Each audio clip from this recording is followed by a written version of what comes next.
سأستعرض معكم بعجالة أسباب نزول هذه المحاضرة ولماذا اقترحنا عليكم تنظيم هذه المحاضرة. Donc sans transition, l'intitulé c'est vers un acte de bâtir compétitif. Enfin, chaque mot est un mot-clé en fin de compte. Compétitif parce que nos ressources sont limitées, donc on a besoin d'un acte de bâtir compétitif, durable, parce que nos ressources sont limitées, donc on doit faire fructifier et faire durer le plus que possible nos ouvrages. Et puis, 3 points de suspension, la digitalisation comme un levier et comme un socle surtout, qui permettrait justement de faire baigner l'ensemble de l'écosystème. Comme vous le savez, ce n'est pas évident de rassembler l'écosystème. La preuve en est, c'est que dans cette salle, il y a aussi d'autres acteurs de l'écosystème qui sont malheureusement pris dans des rencontres B2B ou dans la visite des stands. Et donc, vous imaginez un peu la difficulté à rassembler l'écosystème. Ce n'est pas seulement pour nous, mais pour l'ensemble de chaque acteur, tout un chacun. Et donc, on va essayer de parler de l'outil digital, pas en tant que gadget, mais en tant que, justement, catalyseur qui va booster, justement, cette approche collaborative, cette approche collective sans laquelle on ne peut pas réussir nos projets. Je vais vous présenter ici très rapidement, passer en revue, ce qu'a fait le Maroc comme projet structurant, parce qu'avant de parler de bâtiment, avant de parler de construction, il va falloir d'abord assurer une mobilité, assurer la liaison entre les différentes régions, désenclaver les différentes régions, assurer bien sûr une alimentation en eau correcte et assurer une alimentation tout court, suffisante et acceptable. Et donc il a fallu justement ces projets structurants pour lesquels le Maroc a œuvré depuis son indépendance, que ce soit les projets de barrages, les projets de routiers, autoroutiers, voies ferrées, tout ce qui est énergie. Vous savez très bien que le Maroc n'est pas doté de ressources, je dirais,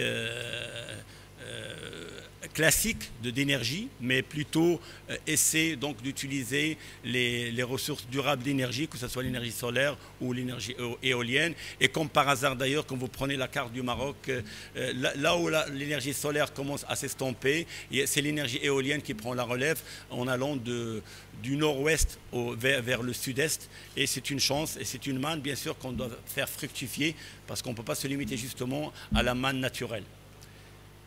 Bien sûr, en matière d'industrie et surtout en matière d'engrais et d'alimentation.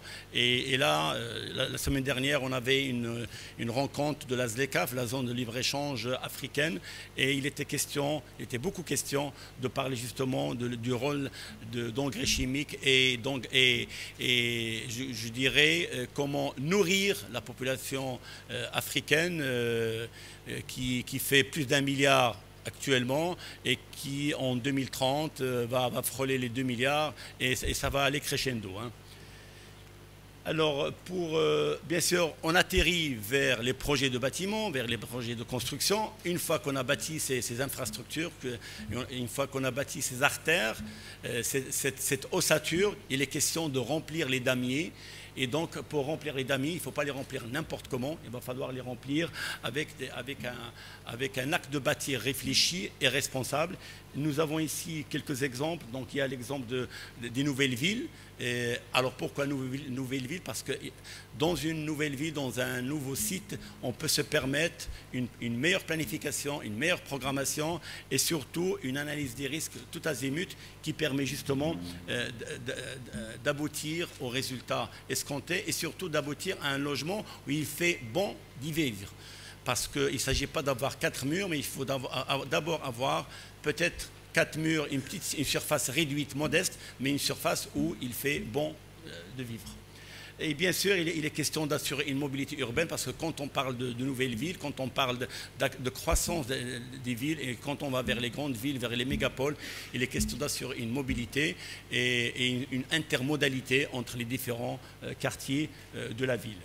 Alors, très rapidement, pour pouvoir accomplir ces projets, nous passons en général par 4 phases essentielles du cycle de vie d'un projet, à savoir la planification et programmation. Et je ne cesserai pas de répéter que cette phase est essentielle pour tout ce qui va venir par la suite. Et de toute façon, quand il y a un échec, c'est à 70% au niveau de cette phase. Et bien sûr, dans cette phase, on va le voir, il y a plusieurs intervenants qui opèrent, pas seulement le donneur d'ordre, pas seulement le promoteur, mais tout un ensemble d'intervenants qui sont mêlés. Alors bien sûr, il y a la phase conception-modélisation. Et là, quand je dis modélisation, donc ça va au-delà de la conception classique. La phase suivie de réalisation et réalisation tout court et suivie d'exploitation et maintenance. Et Dieu sait que la maintenance doit être planifiée depuis le départ et pas seulement a posteriori. Et puis il y a la phase évaluation pour pouvoir assurer une amélioration de tout ce qu'on fait.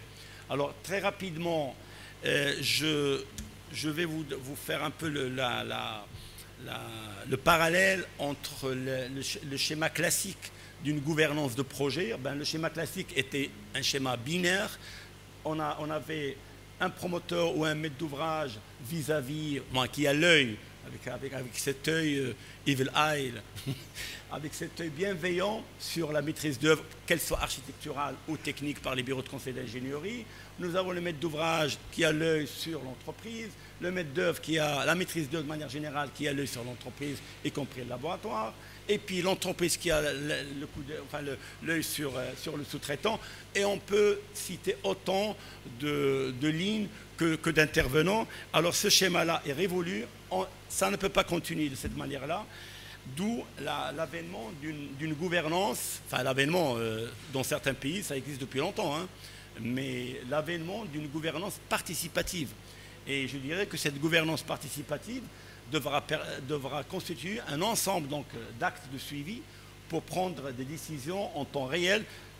Je lis cette définition textuellement, c'est une définition normalisée, hein, à laquelle j'ai rajouté juste la partie participative.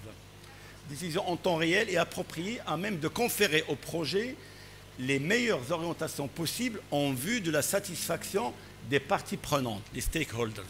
Et là, le grand mot-clé ici, c'est les parties prenantes et puis aussi l'analyse des risques tout azimut.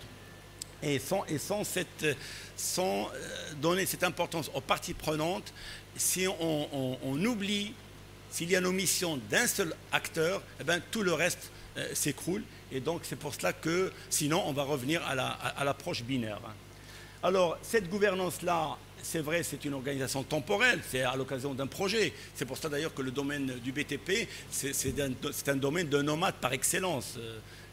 Donc l'acteur va d'un projet à un autre, etc. Et donc c'est une organisation temporelle, ça c'est important. Donc on doit faire bien, rapidement, dans un laps de temps limité et dans un lieu bien défini et qui ne ressemble pas aux autres lieux. Et puis spatial, bien sûr, des actes nécessaires à la réalisation ciblée d'un projet, de la genèse à l'exploitation et maintenance. Et là, cette notion d'aller tout le long du cycle de vie est très importante et on ne peut pas prendre le train en marche. Non, il va falloir s'occuper de ce cycle de vie depuis le début jusqu'à son atterrissage, son accostage pour les gens qui ont des relations avec le domaine maritime à bon port.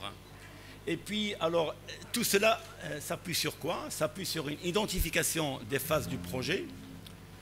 Bienvenue à nos amis de la Mauritanie.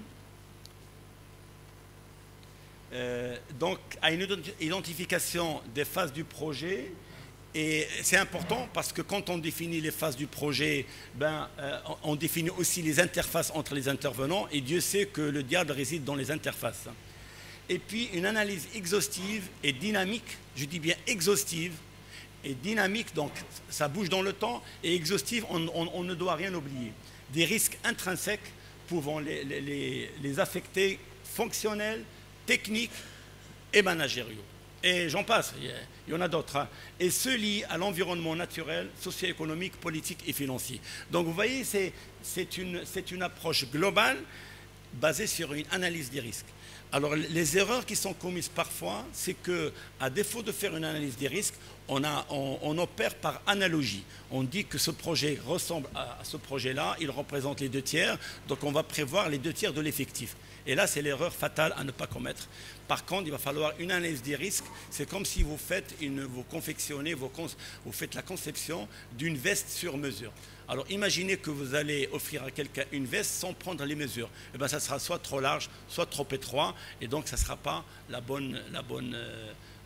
le bon produit à lui proposer. Et là, compte tenu de tout cela, et en oubliant l'approche binaire, on vient donc à ce qu'on vous propose aujourd'hui. Donc, si vous voyez, il y a le monsieur barbu là qui court contre la montre. Et vous savez, ça, c'est l'image de tout acteur dans ce secteur qui court tout seul et qui n'arrive pas à bon port. Par contre, s'il y a des synergies, et j'ai mis synergie à la fin S, il y a beaucoup de synergie entre les acteurs, eh bien, ce bonhomme-là sera beaucoup plus zen, beaucoup plus à l'aise et beaucoup plus serein à mener à bon port. Et bien sûr, il est question d'être compétitif, il est question d'être durable, c'est d'où le symbole des petits arbustes. Et puis, tout cela, le digital comme un socle, comme j'ai dit au début, comme un levier pour justement cette approche collaborative réelle. On ne peut pas faire semblant de faire de l'approche collaborative. Vraiment, et je crois que c'est à l'image aujourd'hui. Aujourd'hui, on a parmi nous des acteurs de plusieurs bords. Nous avons des architectes, des ingénieurs, des entreprises qui sont d'ailleurs nombreuses, que je remercie. Et nous avons même le président de la Fédération nationale de travaux publics. C'est à l'image de cette réunion d'aujourd'hui qui rassemble tous ces acteurs-là et qui acte réellement la participation et la contribution à cette approche collaborative. Alors, pour parler de cela,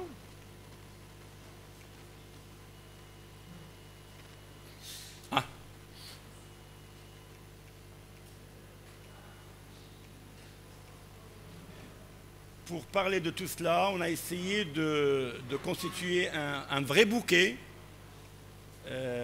d'intervenants et d'orateurs qui ont roulé leur bosse dans ce secteur. Il y aura avec moi Oussama El-Kbech, qui est directeur délégué de la Fédération nationale du bâtiment et des travaux publics, qui va faire tout à l'heure donc une introduction et puis approcher un petit peu la problématique et parler des entreprises, de ce qui se fait aujourd'hui, parce que souvent on oublie qu'il y a une bonne partie de planification, de conception qui se fait au niveau de l'entreprise. Et souvent, avec cette vision binaire, on pense que la conception se limite juste au niveau de la maîtrise d'ouvrage, alors que non, ou bien de la maîtrise d'œuvre architecturale et technique. Mais l'entreprise, s'il n'a pas un bureau technique, s'il n'a pas je dirais des propositions de variantes, son mot à dire, le projet ne sera pas réussi. Nous avons avec nous Madame Lotta Wiebeck, qui est en fait qui est, je dirais, qui a un titre dans son pays, la Suède, qui est nommée la reine du digital et la reine de la plateforme collaborative. Et j'espère qu'elle va bien régner aujourd'hui et nous faire régner un environnement de digital utile pour cette plateforme collaborative. Et c'est une experte par ailleurs qui a œuvré dans une grande société et qui maintenant œuvre davantage tout ce qui est associatif. Nous avons avec nous aussi Franco Levici, alors qui est le CEO de BIM Open Innovation et qui est quelqu'un de très studieux. D'ailleurs, hier soir à l'hôtel, il a vraiment tenu à ce que sa présentation soit la plus pertinente possible avec le sujet d'aujourd'hui. Et puis nous avons des panélistes qui vont interagir, interpeller et puis converser avec nos deux key speakers. Nous avons aussi Youssef Zahir, qui est directeur du pôle ingénierie et développement au niveau du groupe Al-Amran. Et vous allez le voir, le groupe Al-Amran avance très bien dans cette direction. Nous avons Najib Adouane, qui est donc Head Digital Delivery au bureau GESA, qui est membre de notre Fédération marocaine du Conseil de l'ingénierie et qui est le plus grand bureau au Maroc et qui est un bureau de référence en matière surtout d'industrie et en matière d'énergie, et qui en même temps board director de BSI. Alors BSI, c'est Smart Building International, avec laquelle on a signé il y a quelques semaines donc un agreement justement pour pousser, aller de l'avant dans cette approche collaborative grâce au digital, mais pas seulement au digital, hein, mais grâce surtout à un esprit, un mindset collaboratif. Alors, nous avions programmé Madame Keltemoumaïz, à laquelle je souhaite un bon rétablissement. Aujourd'hui, elle a eu un petit malaise, et donc elle sera remplacée par Abdeltif Tebra tout à l'heure, et donc qui est de l'Ordre national des ingénieurs topographes. Et nous avons aussi avec nous Madame Loubna Hani, qui est directrice développement chez Gidna. Alors Gidna, c'est une entreprise avant-gardiste très innovante, et on a eu d'ailleurs des démonstrations au niveau du BTP Expo tenu en mai 2024.